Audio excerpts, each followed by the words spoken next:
بسم اللہ الرحمن الرحیم وصلی اللہ علی النبی الکریم رب اشرح لی صدری ویسر لی امری واحلل عقدۃ من لسانی یفقہوا قولی۔ 9 نومبر 2014۔ آج کا ٹاپک ہے سیلف کریکشن، یعنی اصلاح خیش۔ دیکھیے، سیلف کریکشن بہت ہی زیادہ ضروری ہے۔ اس آدمی کے اندر سیلف کریکشن کا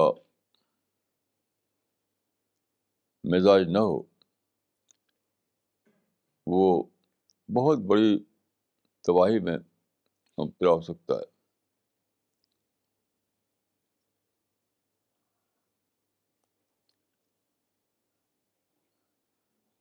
دیکھیے، بات کیا ہے،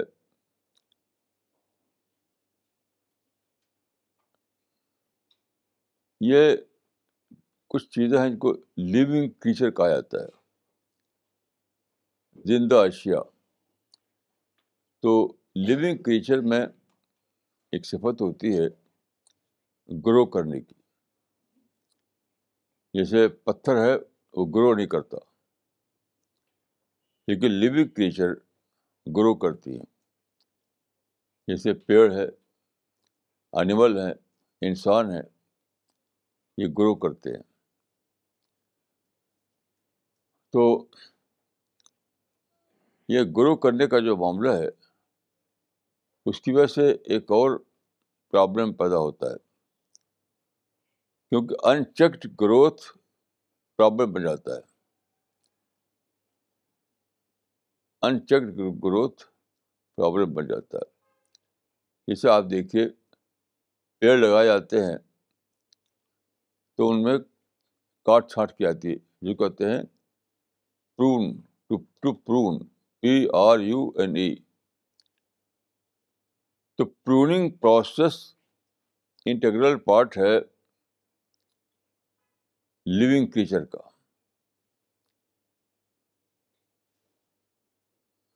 ان چیکڈ گروتھ اگر ہوگا تو وہ پرابلم بن جائے گا۔ اس وجہ سے ہمیشہ ایسا ہوتا ہے کہ پروننگ پروسیس چلایا جاتا ہے۔ تو ایک تو یہ ہے جو آپ جانتے ہیں کہ پیڑوں کو کاٹ چھانٹ کرتا ہے مالی، کاٹ چھانٹ کر کے ان کے گروتھ کو بہت ہی رائٹ وے میں چلنے کا کوشش کرتا ہے۔ اسی طرح سے انسان میں بھی ہے۔ انسان میں بھی جو گروتھ ہے، وہ کئی اعتبار سے ایسا کہتا ہے کہ اس کو چیک کیا جائے۔ مثلاً دیکھیے، نیل ہیں، ناخن، آپ کاٹتے رہتے ہیں۔ اگر آپ نہ کاٹیں تو عجیب سا ہو جائے گا۔ بال بھی آپ کاٹتے رہتے ہیں۔ یہ سب پروننگ پروسیس ہے، یعنی کاٹ چھانٹ کا طریقہ۔ تو دیکھیے، یہ پروننگ پروسیس دو قسم کا ہوتا ہے۔ ایک ہے فزیکل پروننگ، ایک ہے سائیکولوجیکل پروننگ۔ کیونکہ انسان باڈی ہے اور مائنڈ ہے، تو ایک ہے فزیکل پروننگ اور ایک ہے سائیکولوجیکل پروننگ۔ تو آپ جب اپنا نیل کاٹتے ہیں یا بال کاٹتے ہیں، دیٹ از فزیکل پروننگ۔ اس طرح سے ضرورت ہوتی ہے سائیکولوجیکل پروننگ کی، یعنی آپ کے خیالات، آپ کی کریکٹر، آپ کے عادتیں اگر ان چیکڈ رہیں تو وہ بہت سیریس پرابلم بن جائے گا۔ اس سے ضرورت ہوتی ہے سائیکولوجیکل پروننگ کی. یہاں میں آپ کو قرآن کی ایک آیت یاد دلاتا ہوں. دیکھیے سورہ النساء آیت 17 یعنی 17 میں کہا گیا ہے کہ جو لوگ غلطی کرتے ہیں ثم یتوبون من قریب تو ان کی توبہ قبول ہو جاتی ہے. یعنی غلطی کرنے کے بعد جلد توبہ، اسپیڈی توبہ، اسپیڈی ریپینٹنس یا اسپیڈی ریٹرن.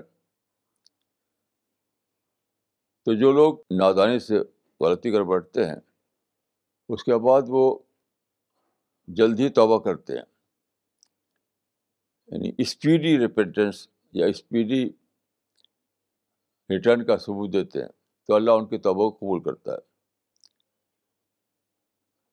اس میں یہ بات اپنے آپ امپلیسٹ ہے کہ توبہ قریب کا معاملہ اس سے الگ ہے. یعنی توبہ قریب کا معاملہ اور توبہ بعید کا معاملہ دونوں ایک دوسرے سے الگ ہے. توبہ قریب کے معافی کا تو قرآن میں اعلان کیا گیا ہے، لیکن توبہ بعید جو ہے یہ بہت ہی رسکی توبہ ہے، بہت رسکی ہے. تو یہ میں بہت دنوں سے سوچتا تھا کہ یہ کیا چیز ہے توبہ قریب. تو اس کو میں نے سمجھا سائیکالوجی کے مطالعے سے. یہ بہت زیادہ سائیکالوجی کا مسئلہ ہے، اور یہ وہی مسئلہ ہے جس کو میں نے کہا کہ پروننگ پروسیس. اس کا تعلق سائیکولوجیکل پروننگ سے. دیکھیے ہوتا کیا ہے کہ آپ ایک غلطی کریں اور اس غلطی کو جلدی سے ریپینٹ نہ کریں تو وہ کیا ہوگا، وہ دھیرے دھیرے کنڈیشننگ کے پروسیس شروع ہو جائے گا. اس غلطی میں آپ کنڈیشن ہو جائیں گے، اور جب کوئی آدمی کسی غلطی میں کنڈیشنڈ ہو جائے تو پھر اصلاح بہت ہی ڈفیکلٹ ہو جاتی ہے. تو توبہ قریب جو ہے بہت ہی میننگ فل یہاں پر ہے.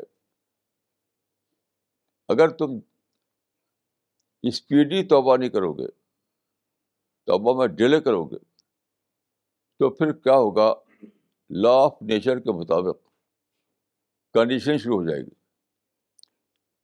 کنڈیشننگ ایک پروسیس ہے، نیچرل پروسیس. وہ بہرحال اپنا کام کرتا ہے، آپ چاہیں یا نہ چاہیں، آپ چاہیں یا نہ چاہیں پھر بھی کنڈیشننگ کا پروسیس اپنا کام کرے گا. تو اگر آدمی جلد غلطی کرنے کے بعد جلد اس کو انتباہ نہ ہو اور وہ اسی میں پھنسا رہے تو کیا ہوگا، اس کا کیس کنڈیشننگ کا کیس بن جائے گا اور پھر اصلاح بہت ہی مشکل ہو جائے گی. اس لیے توبہ قریب کی بات ہے. یہ ایک وارننگ ہے گویا ثم یتوبون من قریب آیت جو سورہ النساء میں کہ غلطی تو انسان کرتا ہے، ٹو ار از ہیومن. غلطی انسان سے ہوتی ہے. الانسان مرکب من الخطأ والنسیان. تو غلطی تو انسان سے ہوتی ہے، لیکن کیا چیز چاہیے کہ غلطی کرنے کے بعد جلد آپ کو انتباہ ہو، جلد آپ کا ضمیر چونک اٹھے اور جلد آپ توبہ کریں، یعنی مطلب اس کی اصلاح کریں. اگر آپ توبہ قریب نہیں کرتے ہیں تو ایک رسک لے رہے ہیں. اس بات کا رسک کہ وہ غلطی آپ کی کنڈیشننگ میں شامل ہو جائے اور پھر اصلاح کرنا ناممکن ہو جائے. اس پر مزید غور کرنے سے یہ بات سمجھ میں آتی ہے کہ ہر غلطی کا آغاز بہت ہی چھوٹے بگننگ سے ہوتا ہے، چھوٹے بگننگ سے. مثلاً الکوہل ہے، شروع میں آدمی ایک آدھ گھونٹ پیتا ہے ٹیسٹ لینے کے لیے. ایسا نہیں کہ پہلے دن وہ عادی بن جائے، ایسا نہیں ہوتا. یا سگریٹ ہے، پہلے دن وہ سگریٹ کا عادی نہیں بن جاتا. اور معاملہ صرف سگریٹ اور الکوہل کا نہیں ہے. زندگی میں بے شمار چیزیں ایسی ہیں جن کا آدمی عادی بن جائے تو اس کے اندر بہت زیادہ فساد پیدا ہو جاتا ہے. کسی بھی چیز کا عادی بن جائے آپ، مثلاً ٹیسٹی فوڈ کے آپ عادی بن جائیں تو اس میں بہت سے پرابلم آئیں گے. آپ پارٹیز کے عادی بن جائیں تب بھی آپ کے لیے بہت سے پرابلم آئیں گے. ہوا کلچر کے عادی بن جائیں تب بھی بہت زیادہ نقصان اس کا سامنے آئے گا آپ کو. تو بہت سی ایک ہی چیز نہیں ہے، صرف الکوہل کی بات نہیں ہے. بے شمار چیزیں ہیں جو آدمی کی عادت بن جائے تو وہ اس کو نقصان پہنچاتی ہیں. ریسنٹلی ایک عجیب و غریب کیس میرے سامنے آیا. دیکھیے، بہت مشہور برٹش فلاسفر ہے لارڈ برٹرینڈ رسل، بہت زیادہ ویل نون ہے. تو اس نے اپنی بایوگرافی لکھی ہے. اس بایوگرافی کے آخر میں وہ لکھتا ہے کہ میں زندگی میں پڑھتا رہا، یعنی بچپن سے لے کر بڑھاپے تک پڑھتا ہی رہا میں، اور بہت زیادہ پڑھا. تو اس نے لکھا ہے کہ آخر میں پڑھنا میرے لیے، یعنی اسٹڈی میری ہیبٹ بن گئی تھی. ہیبٹ یعنی ایز بطور ہیبٹ کے پڑھتا تھا میں. پھر اسی پہ وہ لکھتا ہے کہ میں آخر عمر کو پہنچ چکا ہوں، but I don't know what is the purpose of life.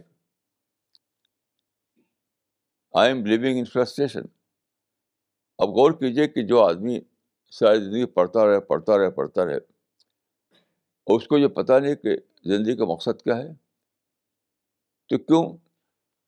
وہ پڑھتا تھا ہیبٹ کے طور پر. جب آپ کوئی کام ہیبٹ کی طور پر پڑھیں تو آپ کا تھنکنگ پروسیس اسٹاپ ہو جاتا ہے.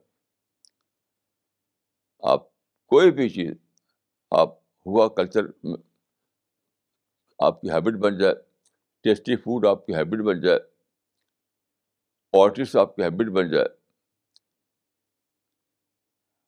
کوئی بھی چیز،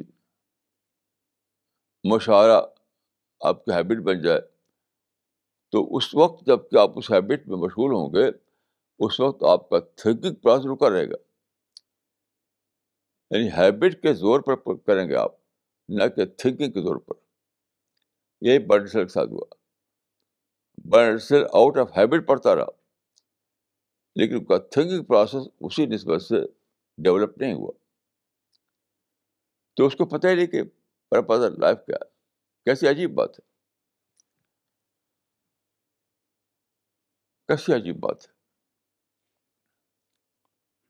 تو ہیبٹ جو ہے تھنکنگ پروسیس کو کل کر دیتی ہے. تھنکنگ پروسیس کو کل کر دیتی ہے. کسی بھی چیز کی ہیبٹ بن جائے، آپ کو پتنگ اڑانے کی ہیبٹ بن جائے، آپ کو باتیں کرنے کی ہیبٹ بن جائے، تاش کھیلنے کی ہیبٹ بن جائے، ٹیسٹی فوڈ کی ہیبٹ بن جائے، کوئی بھی ہیبٹ، پولیٹیکل باتوں کی ہیبٹ بن جائے، تو اس وقت جب کہ آپ اس ہیبٹ میں مشغول ہوں گے آپ کا تھنکنگ پروسیس رکا رہے گا. یہی ہوا برٹسر کے ساتھ. کہ تھنکنگ پروسیس، یعنی وہ اسٹڈی تو کرتا رہا لیکن اس کا تھنکنگ پروسیس جو ہے وہ اسی نسبت سے اس نے کام نہیں کیا. تو اس معاملے پر مزید غور کرتے ہوئے مجھے سمجھ میں آیا کہ اس کے 4 فیزز ہیں، اس معاملے کے 4 فیزز ہیں. دیکھیے آدمی جب کسی کام میں مبتلا ہوتا ہے تو پہلے ایک ٹیسٹ کے طور پر وہ ایسا کرتا ہے، چاہے ٹیسٹی فوڈ ہو، چاہے الکوہل ہو، یا پالیٹکس ہو، یا ہوا کلچر ہو، یا باتیں بنانا. یہ بھی کچھ لوگوں کی عادت ہوتی ہے باتیں بنانے کی، جب دیکھو باتیں بنائیں گے. بہت سے لوگوں کو جانتا ہوں کیونکہ باتیں بنانے کی عادت ہو گئی. اب وہ جب بھی کسی سے بات کرتے ہیں تو باتیں بناتے ہیں.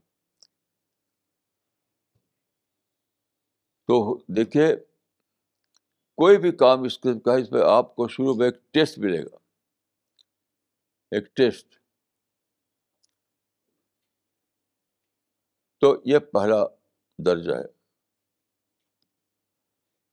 تو آپ کو چاہیے کہ وہاں آپ اس کو چیک کریں.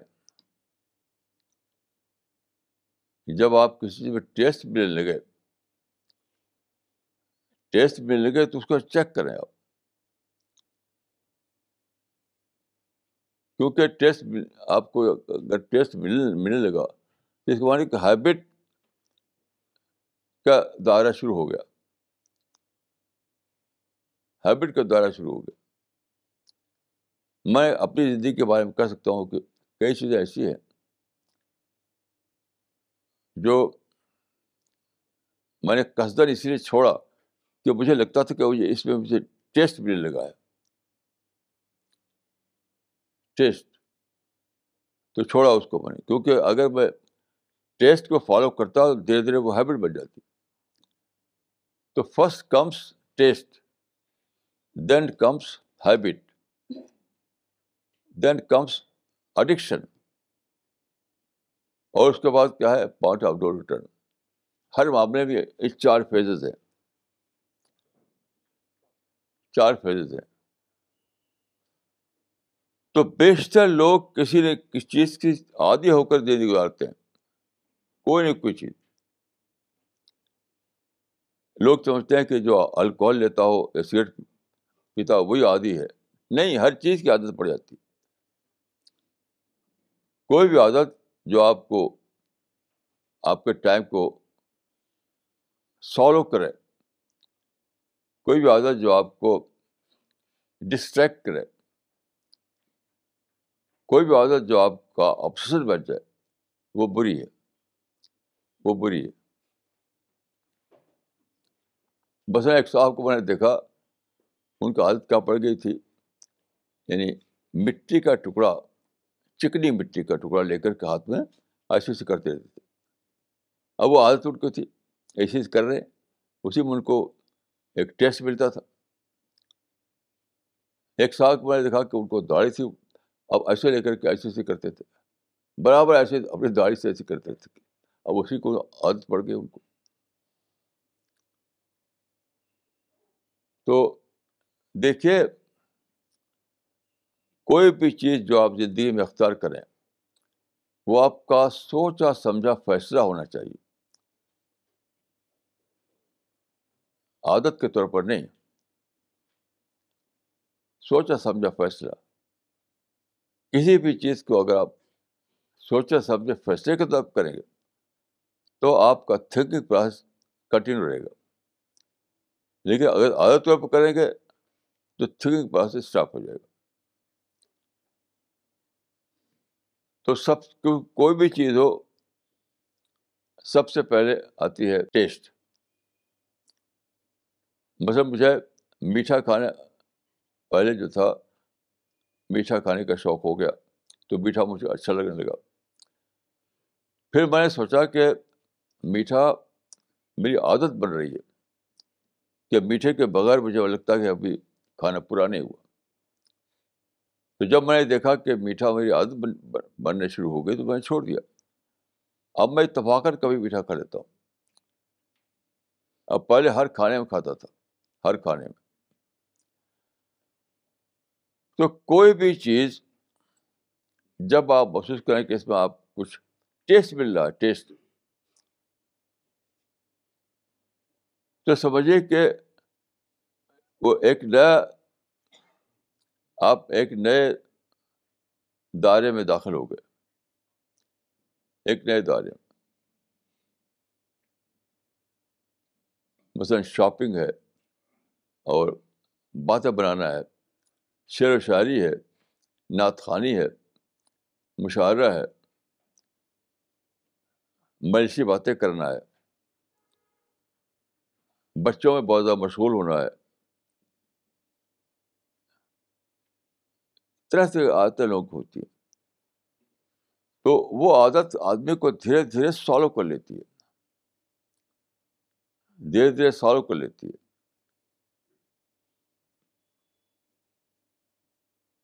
میں آپ کو ایک اور بہت ہی انوکھا قصہ بتاتا ہوں.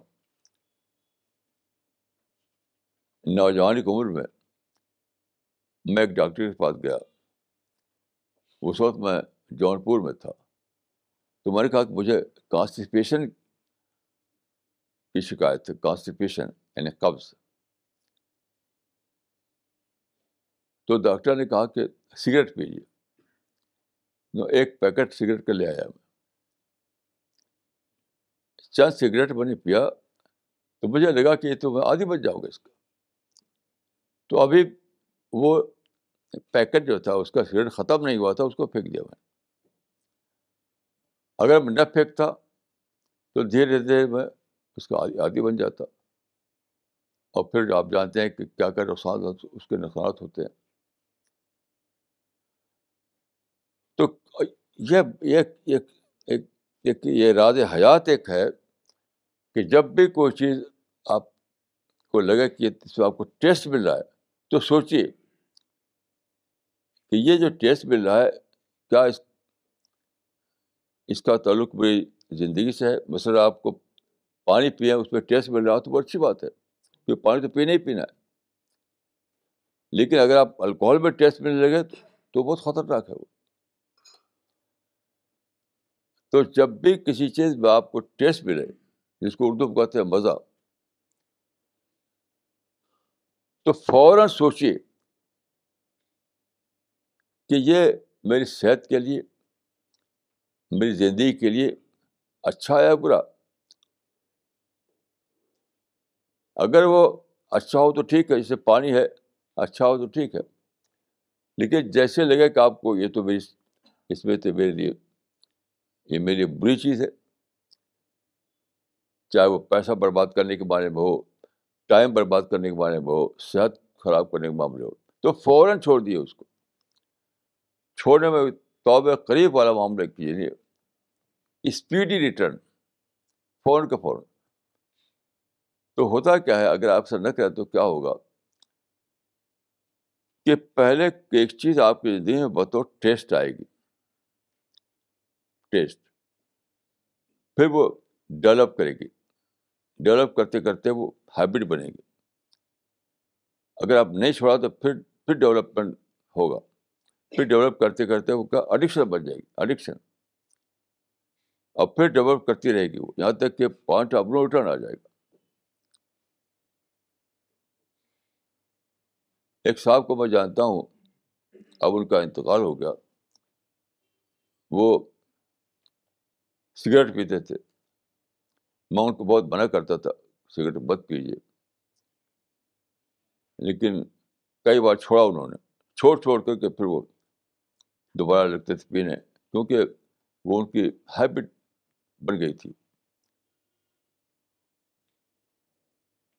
تو چھوڑنے کے بعد بھی پھر وہ اس پر قائم نہیں رہتے تھے، یہاں تک کہ ان کی صحت بہت خراب ہو گئی. اور مجھ سے چھوٹے تھے وہ، اور ان کا اب ڈیتھ ہو چکی ہے، ڈیتھ ہو چکی ہے.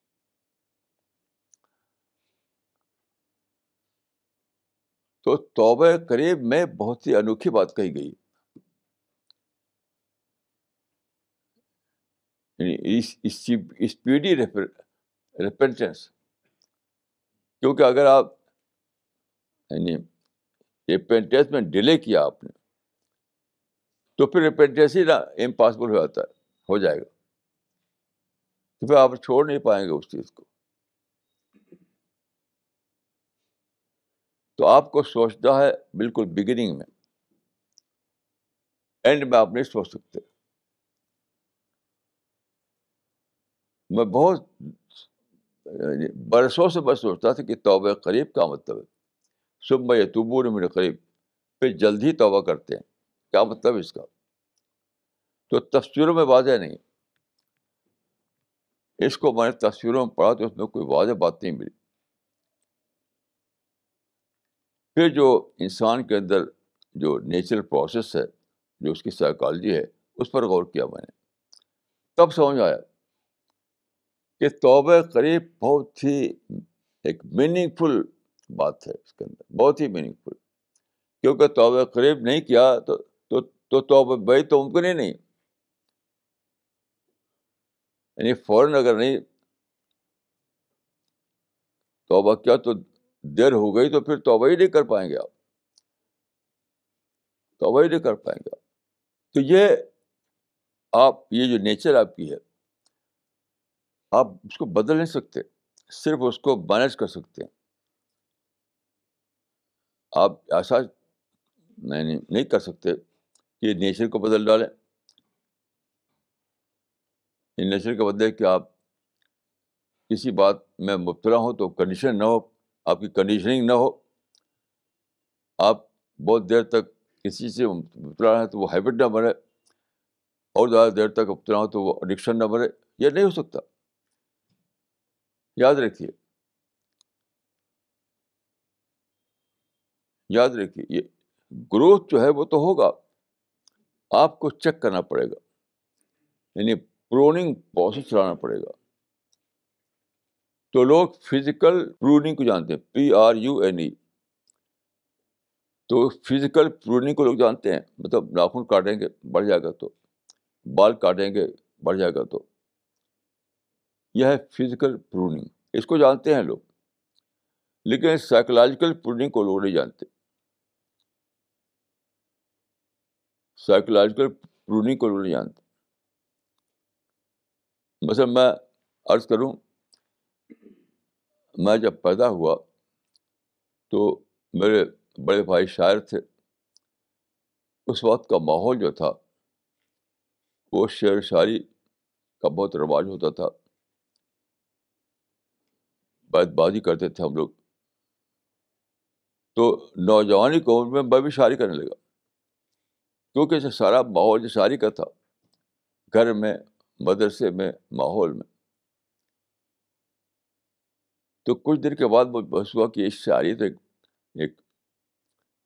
جس کے لیے اردو زبان میں ایک بہت ہی یعنی سخیف لفظ ہے لت، کہ شاعری تو میرے لیے اسی قسم کی ایک چیز بن رہی. تو اس زمانے میں شاعری کرتا ہے، میں اچانک ہی شاعری چھوڑ دیا اور سارا جو کاغذ والا لکھا تھا اسی وقت پھاڑ کے پھینک دیا، اسی وقت پھاڑ کے پھینک دیا. ورنہ پھر شاعری جب ایک دم بہت دنوں کے تک میں کرتا رہتا تو وہی حال ہوتا جو شاعر نے کہا ہے کہ لگتی نہیں منہ سے کافر لگی ہوئی. ایک صاحب جو شاعر تھے ان سے میں نے کہا کہ آپ یہ شاعری میں وقت ضائع کرتے ہیں، چھوڑتے کیوں نہیں ہے؟ تو انہوں نے کہا تھا، اب تک مجھے یاد ہے، کہ شاعری ایک خواہش ہے. جیسے خواہش میں آپ کھجاتے ہیں تو آپ کو اچھا لگتا ہے، تو شاعری ایک خواہش ہے، اس کو کھجانے سے اچھا لگتا ہے. لیکن یہ خواہش شاعری خواہش نہیں ہے، ان کے لیے تھی، کیونکہ شاعری ان کی عادت بن گئی تھی. یعنی شاعری ان سیلف خواہش نہیں ہے. آپ شاعری مت کیجیے، لیکن کرتے کرتے ان کے لیے شاعری خواہش بن گئی، پھر چھوڑ نہیں پائے، اسی میں مر گئے وہ. تو یاد رکھیے، عادت کا تعلق کسی ایک چیز سے نہیں، ہر چیز سے ہے، ہر چیز سے. جو چیز سوچ سمجھ کر آپ کو اپنے لیے فائدے والی معلوم ہو وہی صحیح ہے، باقی سب عادت ہے، سب عادت ہے. قرآن میں ایک آیت ہے، ان تحبط اعمالکم وانتم لا تشعرون. یعنی ایسا بھی ہوتا ہے کہ آدمی شعور نہ ہو لیکن اس کا عمل جو ہے اس کا ثواب نہ ملے، سب ہفت ہو جائے. ان تحبط اعمالکم وانتم لا تشعرون، یہ شعور نہ ہو اور عمل ہفت ہو جائے. یہ بہت انوکھی بات ہے. کہ وہ کیسے ہوتا ہے؟ اسی طرح ہوتا ہے کہ جب آپ کسی چیز کو بطور ٹیسٹ شروع کیا آپ نے، تب تو کچھ احساس ہوتا ہے صحیح غلط کا. کیونکہ جیسے ہی ہیبٹ بنی تو صحیح غلط کا احساس بہت کم ہو جاتا ہے. پھر آگے بڑھ کر جو ایڈکشن بن گیا تب تو صحیح غلط کا احساس ہی ختم ہو جاتا ہے اور پھر پوائنٹ آف نو ریٹرن آ جاتا ہے. تو وہی ہے ان تحبط اعمالکم وانتم لا تشعرون.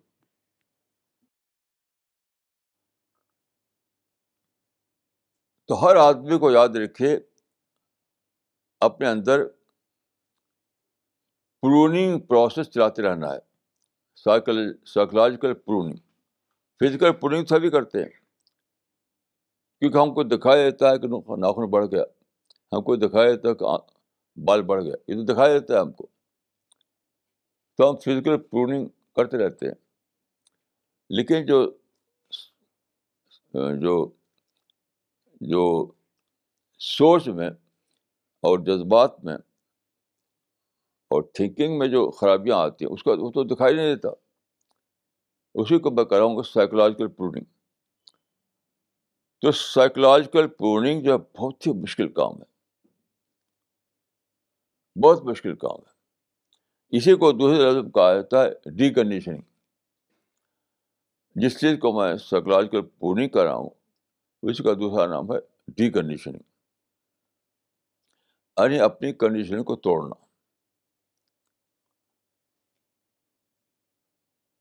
ابھی مجھے ایک صاحب کا کیس معلوم ہوا. ان کا ایک ہی بیٹا ہے، ایک ہی بیٹا ہے، اور تو پیمپرنگ، وہ ایک پیمپرڈ بوائے بن گیا. وہ پیمپرڈ بوائے بن گیا. اس کو پڑھایا انہوں نے، انجینئرنگ کی ڈگری بھی اس کے پاس ہے، لیکن مجھے معلوم ہوا کہ سارا دن غائب رہتا، وہ جاب نہیں کرتا. وہ تو انہوں نے بتایا کہ فلاں دوست کے پاس میں جاتا ہوں، تو ان کا جو پیمپرنگ کا طریقہ تھا تو چیک نہیں کیا انہوں نے، اور دھیرے دھیرے اب وہ عادتیں بگڑ گئی اس کی. اس کو غلط دوست مل گئے. اب وہ غلط دوست اس کو کدھر بہکا رہے ہوں گے کہ وہ جاب نہیں کرتا، دن بھر غائب رہتا ہے. تو جب آپ شروع میں بچے کو پیار کرتے ہوں گے تو بڑا اچھا لگتا ہوگا آپ کو.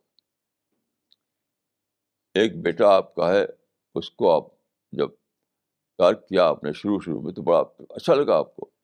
لیکن وہاں آپ کو چیک کرنا چاہیے یہ اچھا لگنا جو ہے کیسا ہے. تقریباً سارے ہی ماں باپ کا کیس یہ ہے کہ بیٹے کے ساتھ پیار کریں گے تو ان کو بڑا اچھا لگے گا، لیکن دھیرے دھیرے کیا ہے وہ پیار جو ہے بچے کو بگاڑ ڈالے گا. اس کی عادتیں بگڑیں گی، اس کا مزاج بگڑے گا، پیسہ برباد کرے گا، ٹائم برباد کرے گا، باتیں سنے گا. یہ تقریباً ہر گھر کا قصہ ہے.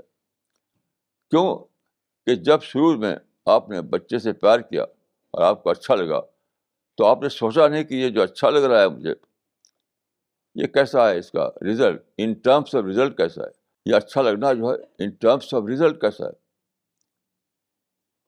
تو اچھا لگا، آپ بچے سے پیار کرتے رہے، پیار کرتے رہے، دھیرے دھیرے وہ پیار بھی ہیبٹ بنتا ہے.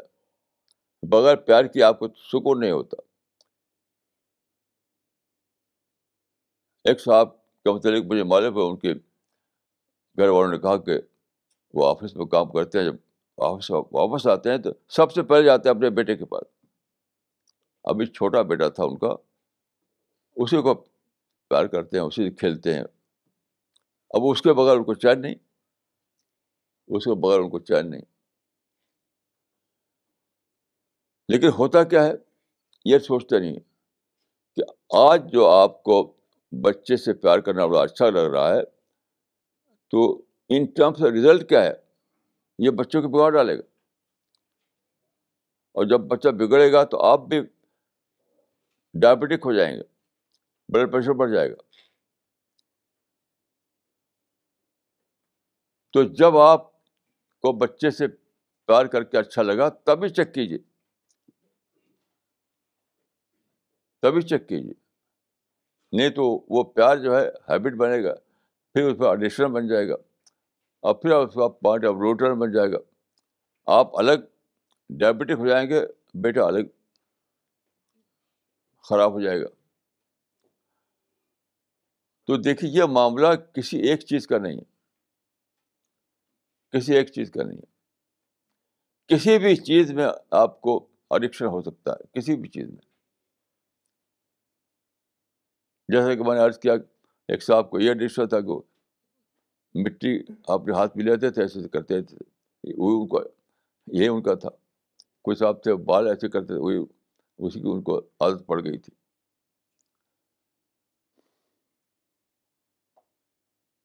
تو دنیا میں یعنی رائٹ وے آف تھنکنگ اور رائٹ بیہیویئر پر قائم رہنے کے لیے ضروری کہ آپ اپنے آپ کو مسلسل طور پر واچ کرتے رہیں، واچ، اپنے نگراں بن جائیں، اپنے نگراں بن جائیں.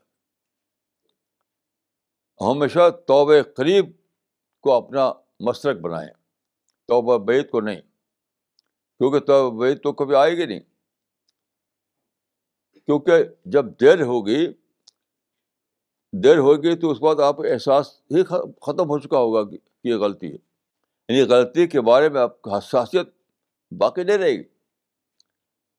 توبہ قریب کی اہمیت یہ ہے کہ جب آپ نے غلطی کی اس وقت آپ کی سینسٹیوٹی بہت پوری طرح یعنی زندہ تھی. شروع میں جب آپ نے کوئی غلطی کی تو اس وقت جو ہے آپ کی سینسٹیوٹی بہت ہی زندہ ہوگی، بہت زندہ.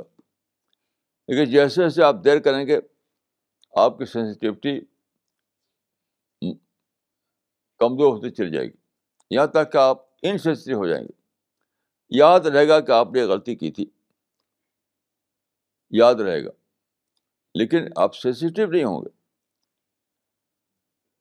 تو اس دنیا میں یاد رکھیے توبہ قریب ہی ممکن ہے، توبہ بعید کی تو نوبت ہی نہیں آتی.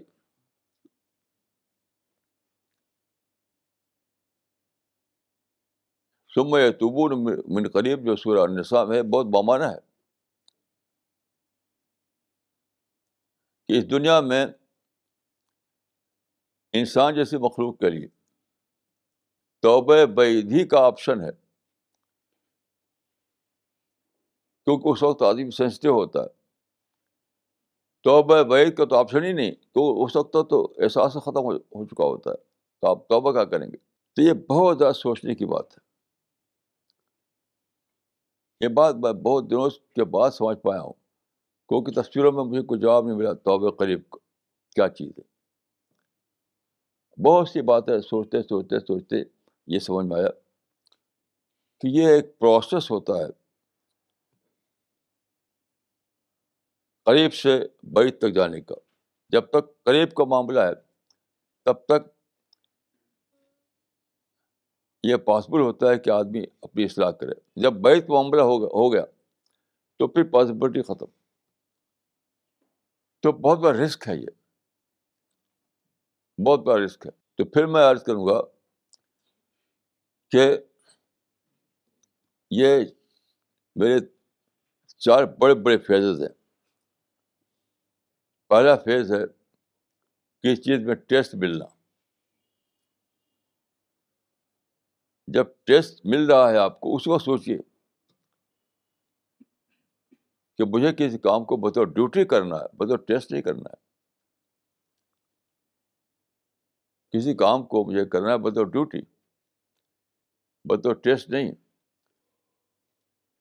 کیونکہ اگر بطور ٹیسٹ آپ نے کسی کام کرنا شروع کیا تو وہ کسی حد پر رکے گا نہیں. یاد رکھیے.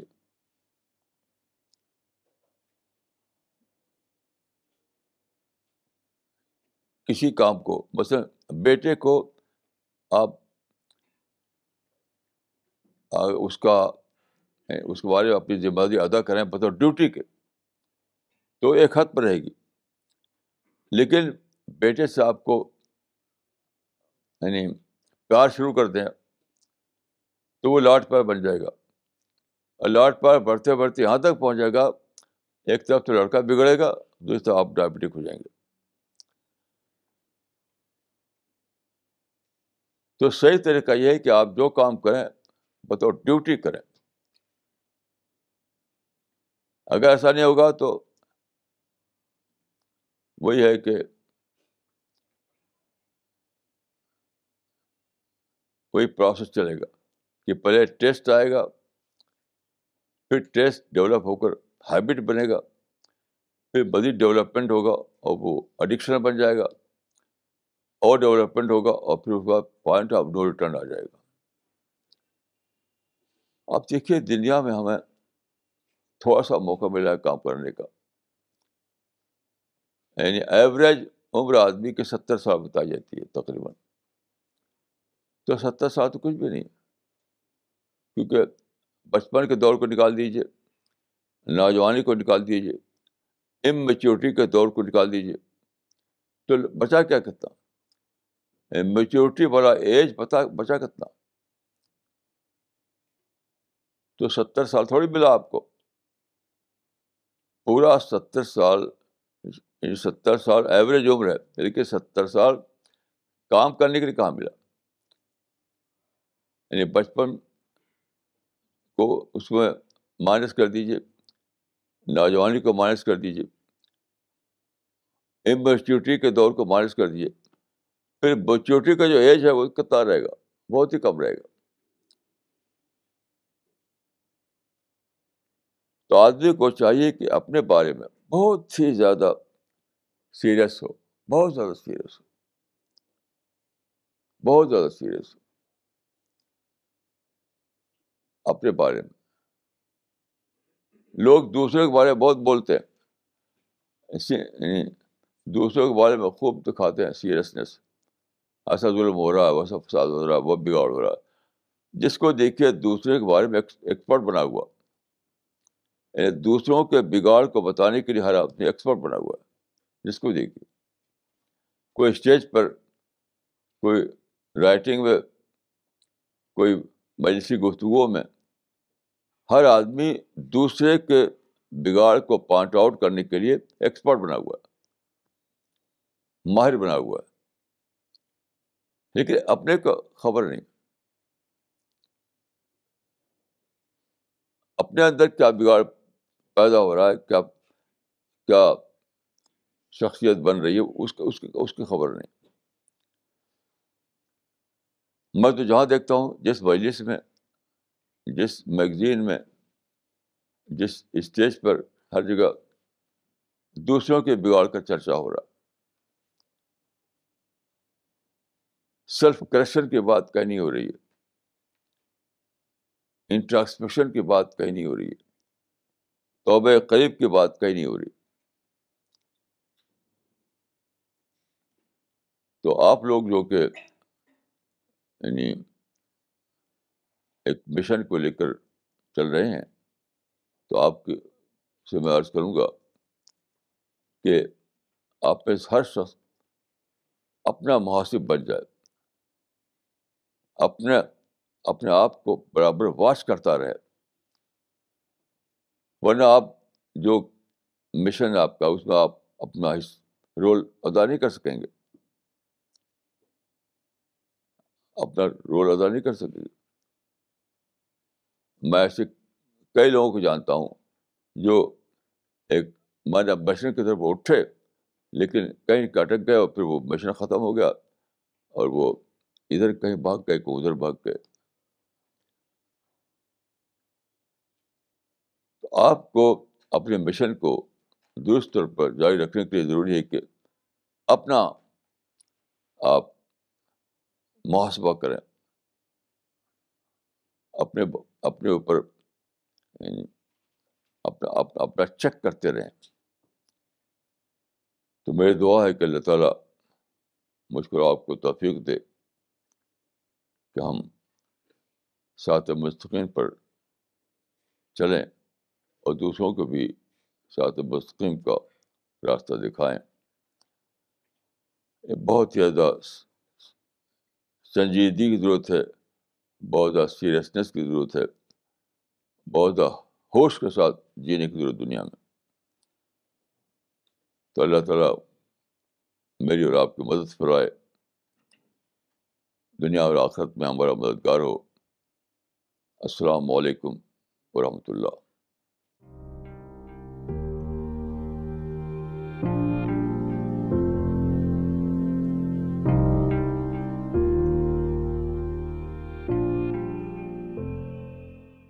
Okay, we will now begin the question answer session with Maulana Sahab. All the online viewers who are watching this program, and if they want to send their questions, then they can write to us at info@cpsglobal.org. مولانا یہ سوال اشر صاحب کا آیا ہے بریلی سے, اور انہوں نے لکھا ہے, مولانا abandoning bad habits is understandable, but pruning every habit, many of which may not be wrong or unlawful, may make life very dull and devoid of any interest. What is your take on this? بس دیکھیے کہ اس میں کوئی مثال تو دی نہیں انہوں نے, مثال چاہیے. میرا تجربہ یہ ہے کہ کوئی بھی چیز بطور ہیبٹ اگر کریں گے آپ, بظاہر اچھا کام, تب بھی وہ آپ کو روئن کرے گا. بظاہر اچھا کام وہ بھی روئن کرے گا. جیسے میں نے عرض کیا کہ ہمارے زمانے میں شعر و شاعری ایک اچھا کام سمجھتی تھی. سب لوگ شعر و شاعری کرتے تھے, اچھے اچھے علماء شعر و شاعری کرتے تھے, تو اچھا تھا.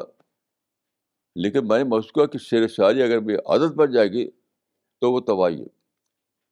ایسی اسٹڈی اچھا کام ہے, لیکن برڈ ریسل کے لیے جب اسٹڈی ہیبٹ بن گئی تو کا تھنکنگ پروسیس ہی یعنی اسٹاپ ہو گیا. تو میں سمجھتا ہوں کہ اس میں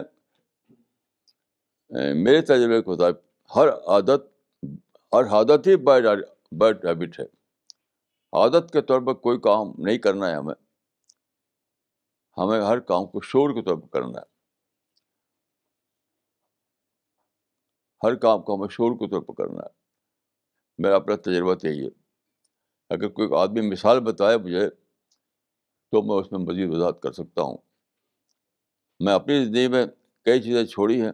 جیسے میں نے عرض کیا کہ میٹھا کھانا تو کوئی بری بات نہیں ہے. کئی لوگ سمجھتے ہیں کہ میٹھا کھانا سنت ہے, لیکن میں محسوس کہ میٹھا جو ہے جب میری عادت بننے لگا تو اسی میں مشغول ہو کر میرا جو تھنکنگ پروسیس جو ہے وہ رکنے لگا. جب تک میں میٹھا کھا رہا ہوں تو تھنکنگ پروسیس رکا ہوا, بس ٹیسٹ لے رہا ہوں. تو میرا اپنا تجربہ یہی ہے کہ ہر عادت ہی تباہ کن ہے. کوئی اس اعتبار سے کہ حرام ہے, بس الکحل حرام ہے, حرام کے معنی میں وہ تباہ کن ہے.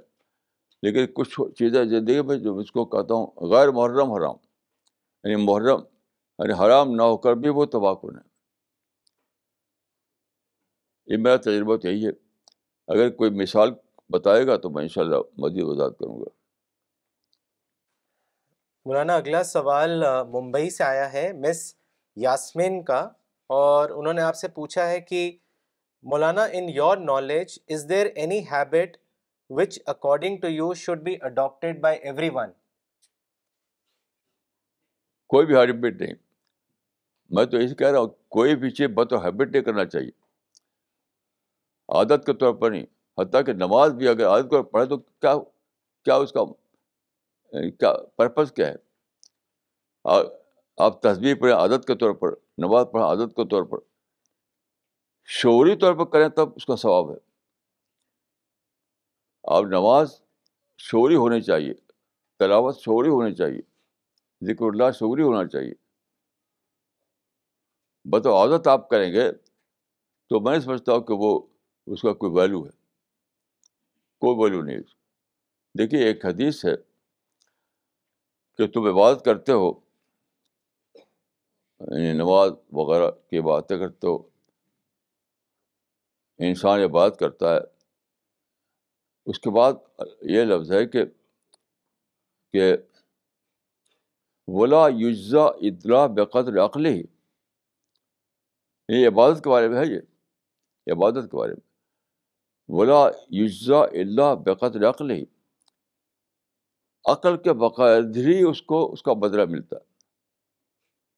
عقل کا مطلب ہے شعوری، یعنی شعوری عبادت اللہ تعالیٰ کے ہاں واری رکھتی ہے. عادت جو عبادت عادت بن جائے اللہ کا، اس کی کوئی ویلیو نہیں.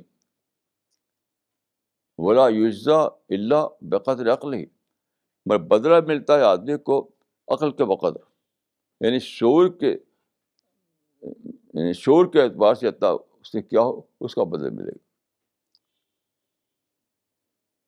اس لیے میں کسی بھی عادت کو، یعنی چاہے کوئی بھی بظاہر اچھی عادت ہو، اس کو بیکار سمجھتا ہوں. ہر کام آپ کرنا چاہیے شعور کے تحت.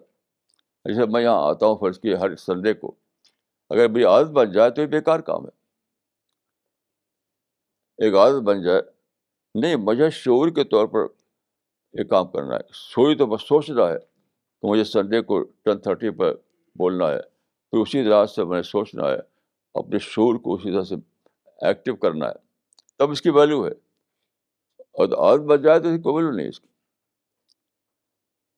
میرے اپنے تجربے کے مطابق تو محض عادت کسی بھی چیز کے لیے بالکل ویلیو لیس چیز ہے.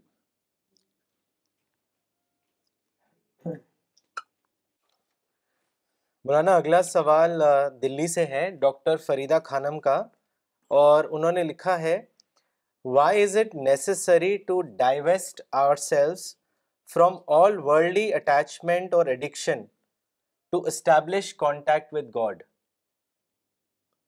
میں دیکھیے یہ تو بہت ہی کلیئر بات ہے کہ وہ چیز ڈسٹریکشن بنتی ہے. ڈسٹریکشن تو خدا یا آخرت سے کنٹینیوس تعلق درکار ہے. اس کو قرآن حدیث میں تعہد کہا گیا. تعہد کے درجے میں تعلق درکار ہے. اگر تعہد نہ ہو مطلب کنٹینیوس تعلق، مسلسل طور پر اسی کو سوچنا. اگر نہیں کریں گے تو ڈسٹریکٹ ہوں گے، اور ڈسٹریکشن دھیرے دھیرے بن جائے گا وہی ہیبٹ اور ایڈکشن. تو میں سمجھتا ہوں کہ یہ اس معاملے میں آدمی کو بہت زیادہ فوکسڈ ہونا چاہیے. فوکسڈ نہ ہوں گے تو اس کے بعد کیا ہوگا، ہم ڈسٹریکشن میں مبتلا ہو جائیں گے. ہماری ذہن ڈائیورٹ ہو جائے گا، اور پھر کچھ نہیں ملے گا، نہ دین نہ دنیا. مولانا اگلا سوال ڈاکٹر گجدھر نے کیا ہے دلی سے، اور انہوں نے لکھا ہے If taste and habits are due to psychiatric illness like mania or schizophrenia, then definitely medicines are required. In such cases, counseling has a very limited role. What is the duty of parents for such an individual? How long parents must support the individual? دیکھیے یہ ایک controversial بات ہے.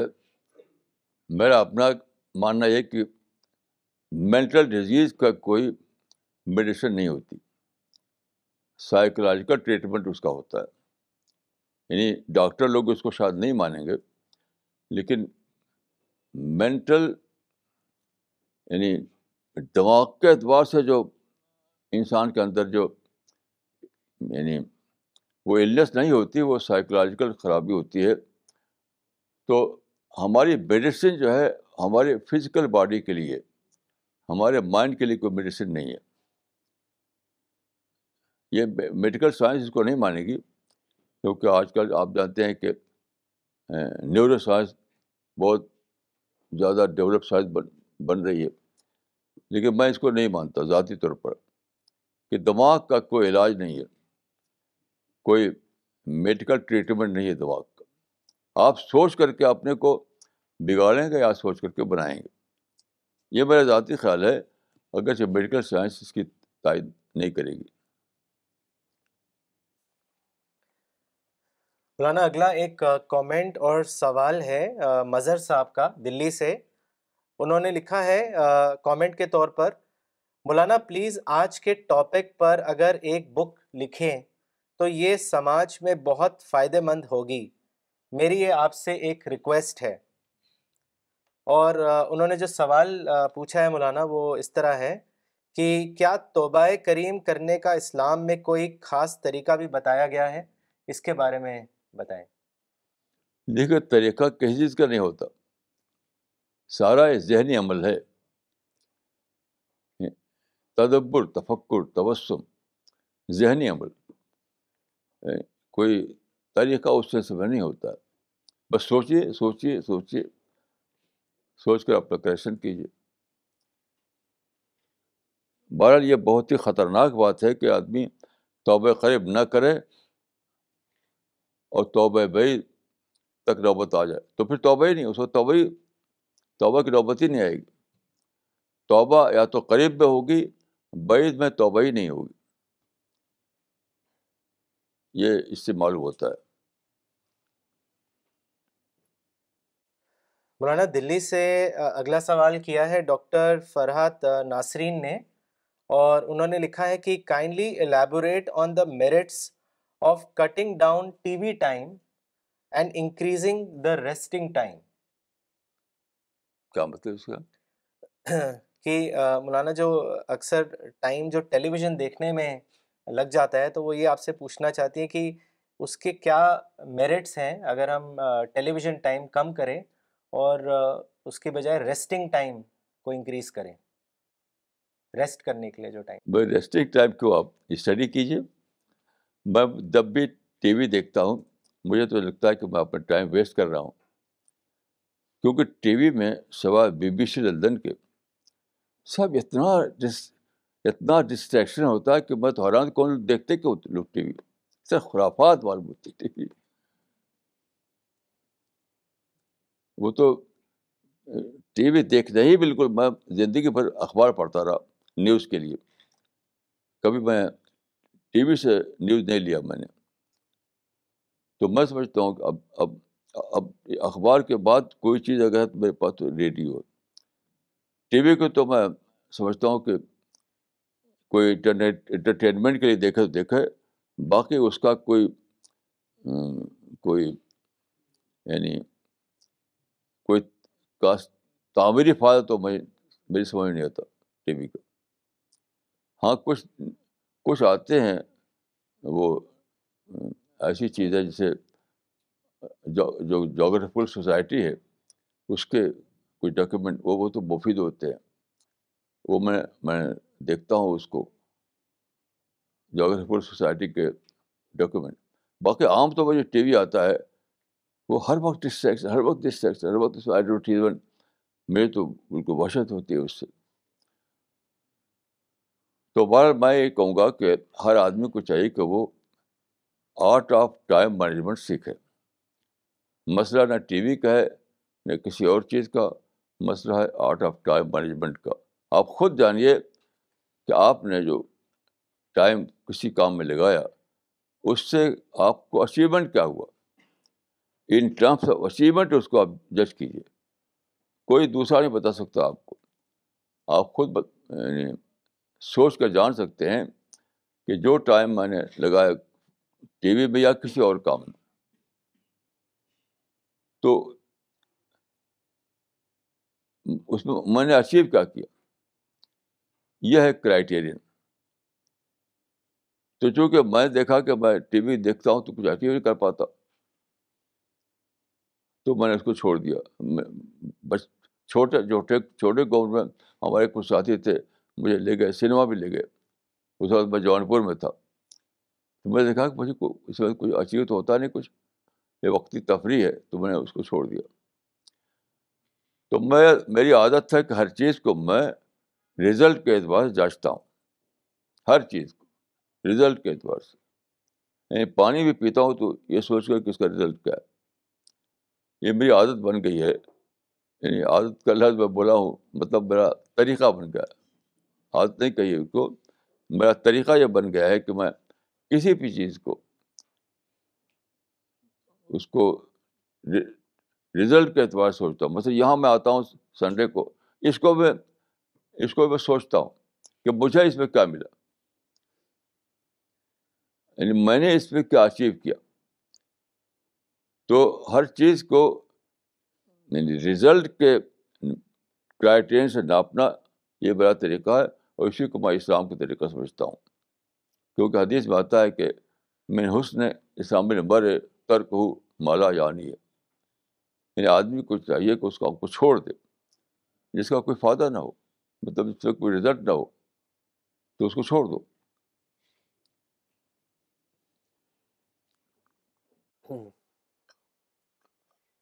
مولانا اگلا سوال آیا ہے لاہور پاکستان سے طارق بدر صاحب کا، اور انہوں نے لکھا ہے مولانا صاحب explained the 5 steps in a very simplified way, and we understand how habit slowly develops and conditions the mind, which takes us to the point of no return.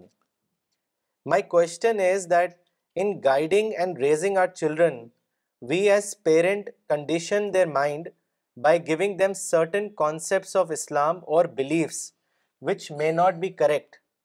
So once the child reaches to the age of maturity, he becomes a conditioned person. Maulana Sahab, please tell us how should we raise our children so that they do not become the victims of wrong beliefs, and when they reach to the age of maturity, they should be able to understand things clearly without any conditioning. میں تو سمجھتا ہوں کہ بچوں کے لیے 2 ہی کام، pampering بالکل نہ کیجیے اور بچوں کو پڑھنے کا عادت ڈالیے اسٹڈی کی، بس. اور سب بیکار ہے. اور جو باپ بیٹھ کر ان کو تربیت کرتے ہیں وہ ان کو بے فائدہ ہے. کوئی فائدہ اس کا نہیں، کوئی فائدہ نہیں. بس پیمپرنگ ذرا بھی مت کیجیے، پیمپرنگ کو چھوڑ دیجیے اور بچوں سے کہیے کہ اس طرح کی عادت ڈالو، خوب پڑھو، باقی سب ٹھیک ہو جائے گا.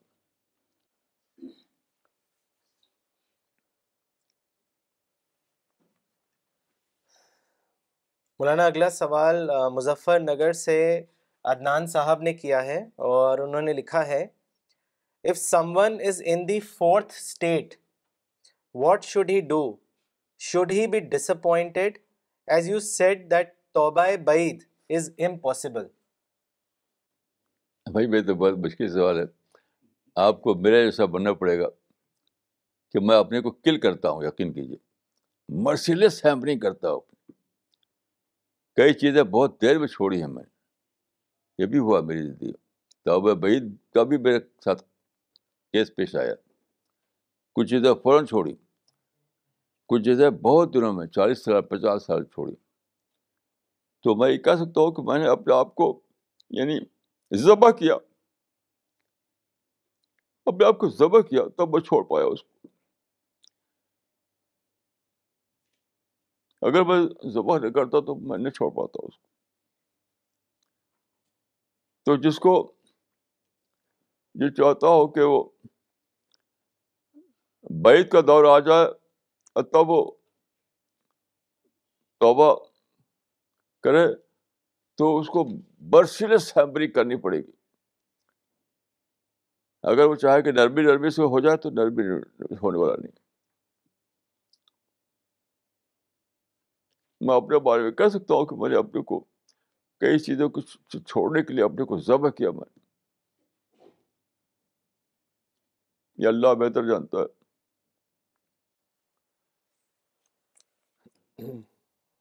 مولانا اگلا سوال کیا ہے ڈاکٹر وسیق الرحمان صاحب نے دلی سے، اور انہوں نے لکھا ہے کہ I have found literature distributed to Muslims in madrasas are lying in shelves without ever being touched by students and teachers. I feel personal training is more worthwhile rather than just distributing the literature. Maulana, what is your view on this?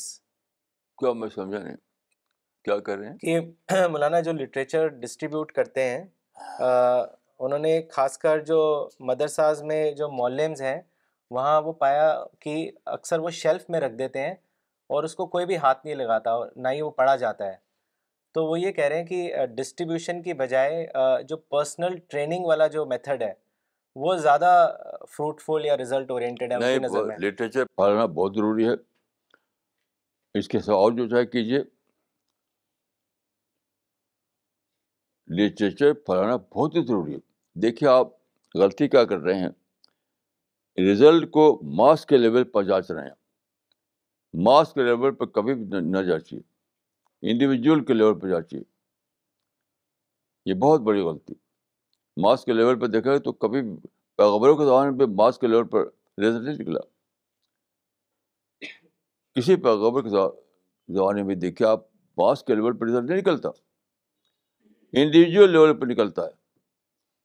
تو distribute آپ کریں گے تو یہ تھوڑی کہ سارے لوگ بدل جائیں گے. آپ دوسرا جو طریقہ آپ بتا رہے وہ بھی کر کے دیکھ لیجیے, اس میں بھی ایسا نہیں ہوگا کہ ماس کے لیول پر بدل جائیں.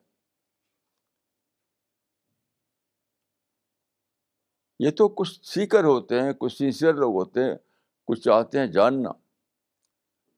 وہ جب پڑھتے ہیں وہ اچانک بدلا ہو جاتا ہے. جیسے دیکھیے ایک مرتبہ یہاں کشمیر میٹ ہوئی تھی, اگر آپ کو یاد ہو, تو ایک آدمی آیا تھا, اس میں یہیں پر بتایا تھا قصہ اس نے اپنا, کہ وہ ملٹنٹ تھا. وہ پھر ایک بار نکلا وہ ایک مقام پر کہیں, تو دوسرے دیکھا کہ کچھ پھاڑے ہوئے پردے پڑے ہوئے ہیں, کوئی چیز تھی چھپی ہوئی, پھاڑ کے پھینک دیا کسی نے. اس کو اٹھایا, اس نے ٹکڑے کر دیا. تو اس کو اٹھا کر لے گیا اور سب ٹکڑے جوڑ کر چپکا کر کے اس کا پیج بنایا. اس ٹکڑے کو پیج بنا کے پڑھا اس کو. تو پڑھا تو سمجھتی تو ایک نیا میسج کا طرح, وہ ہماری کتاب کا ایک ٹکڑا تھا, کسی غصے میں پھاڑ دیا تھا کسی نے. اب غور کی, ایک آدمی نے غصے میں پھاڑا اور دوسرے آدمی نے اس کو چپکا کر پڑھا, اور یہاں آیا وہ کہا کہ میں نے توبہ کر لیا ملٹنسی سے. تو کبھی بھی رزلٹ کو ماس لیول پر مت جانچیے, انڈیویجول لیول پر جانچیے. یہ غلطی کبھی مت کیجیے, ورنہ پیغمبروں کا کام بھی آپ کو لگا کہ کچھ بھی نہیں ہوا. ایک صاحب میرے پاس ایک وقت آئے, وہ کئی ادارے چل رہے تھے, کئی اسکول کالج.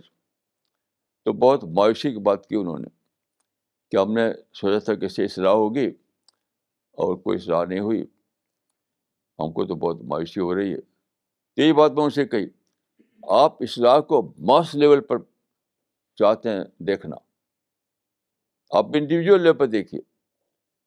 تو کچھ دیر چپ ہو گئے وہ, پھر سوچا انہوں نے, کہا کہ واقعی مجھے دکھائی دینے لگا فلاں شخص اس میں تو بہت یعنی اصلاح ہوئی, نتیجہ نکلا. تو جب بھی آپ ماس لیول پر دیکھیں گے تو ہر کام آپ کو بیکار لگے گا, حتیٰ کہ پیغمبر کا کام بھی نعوذ باللہ. لیکن جب انڈیویجول لیول پر جانچیں گے تو ہر کام اچھا لگے گا آپ کو.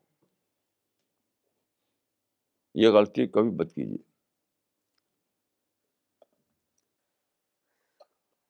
مولانا اگلا سوال لینے سے پہلے ایک کامنٹ پڑھنا چاہیں گے جو ابھی دوحہ قطر سے عبد الباسط عمری صاحب نے بھیجا ہے. انہوں نے لکھا ہے کہ مولانا آج کے لیکچر سے بہت زیادہ کلیئرٹی ملی, توبہ قریب کو آج ہی پہلی بار سمجھا, جزاک اللہ خیر.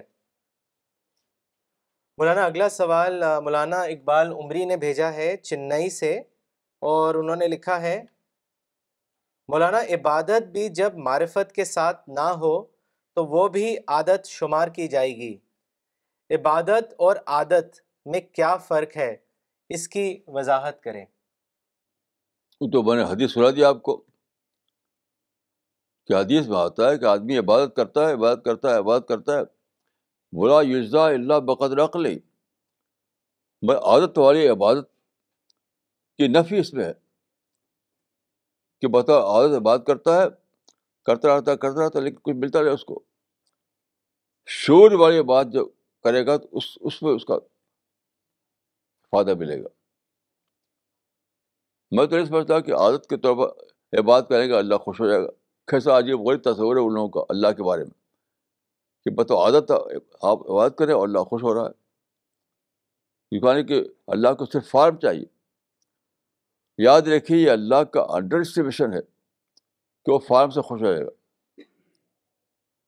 قرآن میں صاف صاف ہے کہ لن ینال اللہ لحومھا ولا دماؤھا ولکن ینالہ التقوی منکم. تمہارا گوشت اور خون نہیں پہنچتا اللہ تعالیٰ کو، تقوی پہنچتا، دل کا تقوی. 1,00,000 کا بکرا اور 10 لاکھ کا بکرا لوگ قربانی کرتے ہیں تو کیا سمجھتے ہیں کہ اللہ خوش ہو جائے گا اس سے؟ لن ینال اللہ لحومھا ولا دماؤھا ولکن ینالہ التقوی منکم. تمہارے قربانی کا گوشت اور خون نہیں پہنچتا اللہ تعالیٰ کو، بلکہ تقوی پہنچتا ہے. اس کا مطلب کیا ہوا کہ ان ٹرمس آف کوانٹٹی اللہ نہیں دیکھتا کاموں چیزوں کو. اللہ تعالیٰ جو ہے آپ کے عمل کو ان ٹرمس آف کوانٹٹی نہیں دیکھتا، وہ ان ٹرمس آف کوالٹی دیکھتا ہے.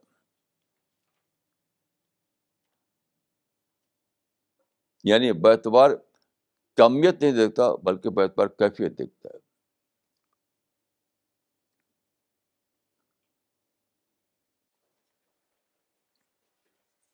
مولانا اگلا سوال دلی سے کیا ہے مس نغمہ صدیقی نے، اور انہوں نے آپ سے پوچھا ہے کہ what is the relationship of محاسبہ اینڈ تزکیہ especially in changing bad habits. پہلے محاسبہ آتا ہے، پھر تزکیہ آتا ہے، پہلے ٹرانسپیکشن آتا ہے، پھر آدمی اپنی پرسنالٹی کو پیوریفائی کرتا ہے.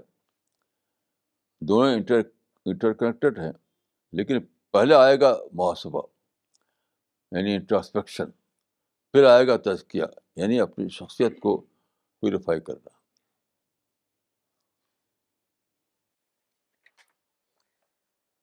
مولانا اگلا سوال دلی سے کیا ہے جمیل اختر صاحب نے، اور انہوں نے لکھا ہے کہ اسلام کو پھیلانے میں صوفیوں کا بڑا رول رہا ہے.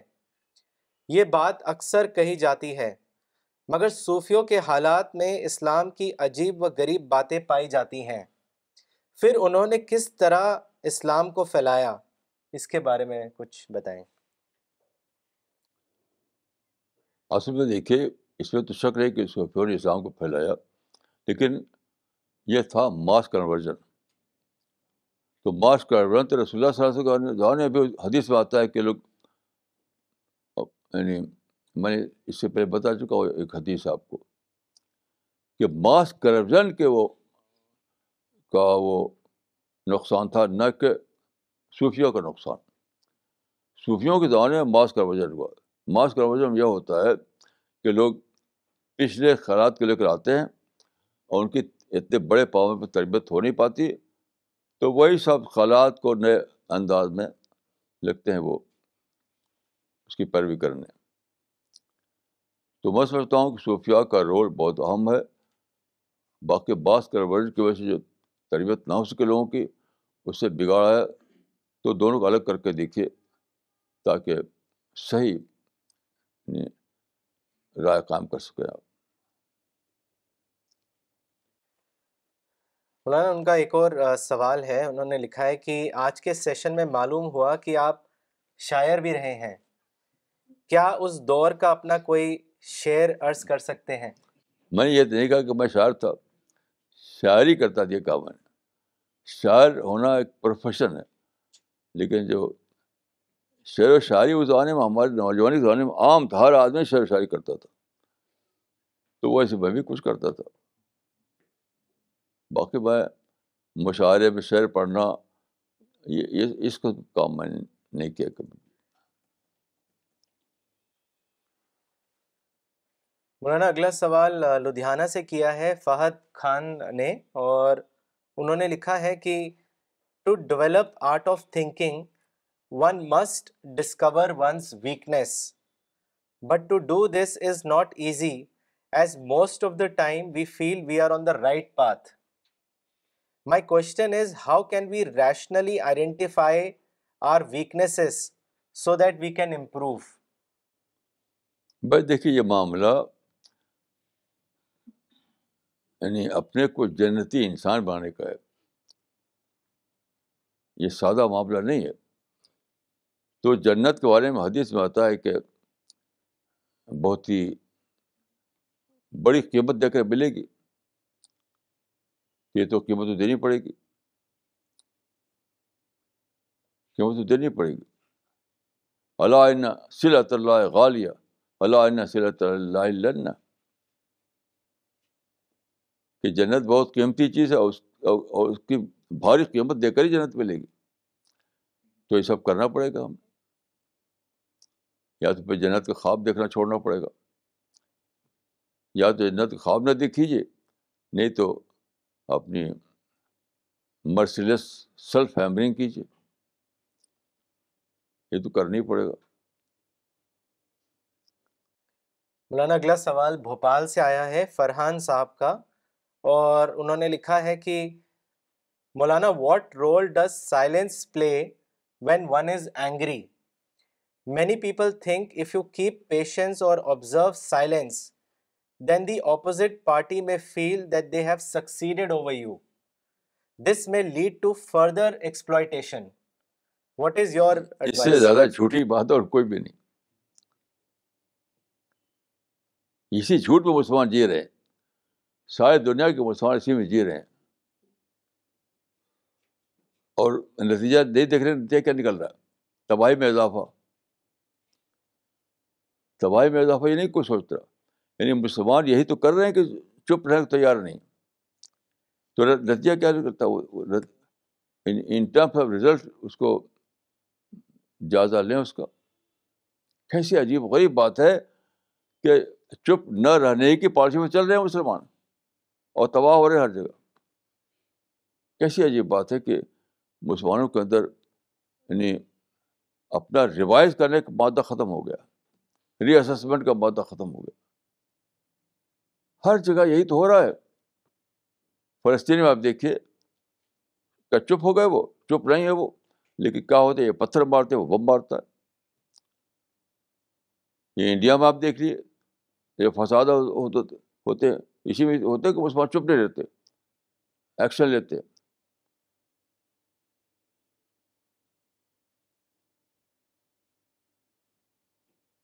تو چپ نہ رہنے کی قیمت مسلمان 200 سال سے ادا کر رہے ہیں، اور ابھی تک ان کے اندر ری اسسمنٹ نہیں آیا.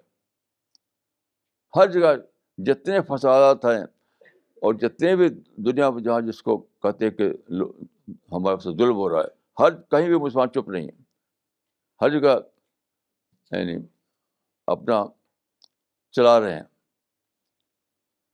تو کم سے کم اب تو سوچیں، اب تو تجربہ کریں چپ رہنے کا. یعنی چپ رہنے کا تجربہ ہی نہیں کیا مسلمانوں نے، اور سوال کرتے ہیں. ہمارے مشرق میں پہلی بار چپ رہنے کا تجربہ کیا گیا، اور اللہ کے فضل سے اسے بہت فائدے ہوئے. ہمارے مشرق کے باہر کوئی ہے ہی نہیں جسے چپ رہنے کا تجربہ کیا ہو 200 سال میں. تو یہ سب سوال تو مجھے بہت عجیب معلوم ہوتا ہے. مولانا اگلا سوال پینسلوینیا یو ایس اے سے خواجہ کلیم الدین صاحب نے کیا ہے، اور انہوں نے لکھا ہے are the words hobby and habit synonymous? If yes, then the hobbies people develop in them are also bad. Maulana, what is your comment on this? میں تو ہابی کو قائل نہیں ہوں، نہ ہابی کا نہ ہیبٹ کا. میں تو صرف ایک ہی بات جانتا ہوں، سوچ سمجھ کر کام کرنا. جو چیز سوچ سمجھ کر مجھے صحیح لگے اس کو کرنا، نہیں تو نہیں کرنا. بطور ہابی کریں یا بطور ہیبٹ کریں، دونوں مجھے یعنی ویلیو لیس معلوم ہوتے ہیں. کوئی ویلیو نہیں دنیا میں نہ آخرت میں.